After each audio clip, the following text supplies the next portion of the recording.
খুব ইন্টারেস্টিং একটা বিষয় আমি আপনাদের সাথে শেয়ার করতে চাই। সেটা হলো যে আমি যখন দেশের বাইরে পড়াশোনা করতে গিয়েছি তখন একটা বিষয় আমার নজরে পড়েছে। সেটা হচ্ছে যে আওয়ামী লীগ এবং বিএনপি সংগঠন সেখানে রয়েছে। সেখানে আমি দেখতে পেয়েছি যে আওয়ামী লীগের 5 ধরনের বা 5 গ্রুপ রয়েছে, বিএনপির 5টা গ্রুপ রয়েছে। মানে সবাই সবাইকে বলে যে তারা ওই দেশের বিএনপি বা ওই দেশের আওয়ামী লীগ। এবং সবচেয়ে মজার বিষয় ছিল যে সবার থেকে দাওয়াত পেতাম। চট্টগ্রামের মেজবানি দাওয়াত পেতাম। তারপরে হচ্ছে যে স্বাধীনতা দিবস 21শে ফেব্রুয়ারি সবাই প্রোগ্রাম করতো। 5টা বিএনপির 5টা গ্রুপ, আওয়ামী লীগের 5টা গ্রুপ, সবাই কিন্তু প্রোগ্রাম করতো। সব প্রোগ্রামে কিন্তু যেতাম। আমরা যেহেতু নিউট্রাল ব্যক্তি ছিলাম, সেক্ষেত্রে আমরা সব জায়গায় যেহেতু বড় ভাইরা বলতো যে আসো এসো, তো আমরা যেতাম।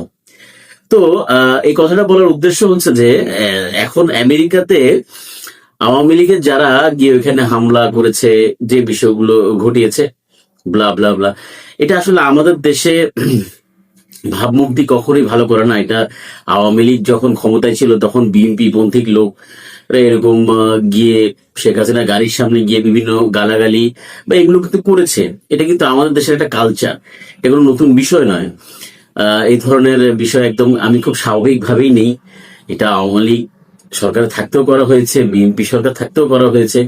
এখন ইউনিট সরকার আছে, ইউনিট সরকারকে তো আর ইউনিট সরকার নিয়ে আসে নাই, আমরা সাধারণ মানুষরা নিয়ে এসে মানে আসা হয়েছে। তো এখন যাই হোক, আওয়ামী লীগের দুঃখ কোথায়, ব্যথা কোথায়, কষ্ট কোথায় সেটা আমরা বুঝি। যে তাদের পতিত হওয়ার পিছনে যে বিষয়গুলো তারা ভুলে গেছে, তাদের করা অত্যাচার অন্যায় সেগুলো বুঝে গেছে। তাদের বট বাহিনী, অনেক বিশাল বট বাহিনী তারা করছে, এসালামে 4,500 কোটি টাকা খরচ করছে, সবকিছু ঠিক আছে। কিন্তু আমার এতগুলো কথা বলার পিছনে উদ্দেশ্য কি, যে সেটা হচ্ছে যে বিএনপির এই যে 4-5 গ্রুপের লোকজন কোথায় ছিল। জামাতের লোকজনকে দেখলাম যে তাদের তাহের সাহেবকে সুন্দরভাবে সেফলি নিয়ে গেছে। এনসিপির কথা বাদ দিলাম, ওরা এখনো মানে একদম শিখরিত গজায়নি, মানে ওদের যেটাকে বলে অঙ্কুরী অবস্থা, তো তাদের কথা বাদ দিলাম, সেটা ভিন্ন বিষয়। কিন্তু বিএনপির লোকজন কোথায় ছিল? যুক্তরাষ্ট্র বিএনপির কোনো লোক নেই?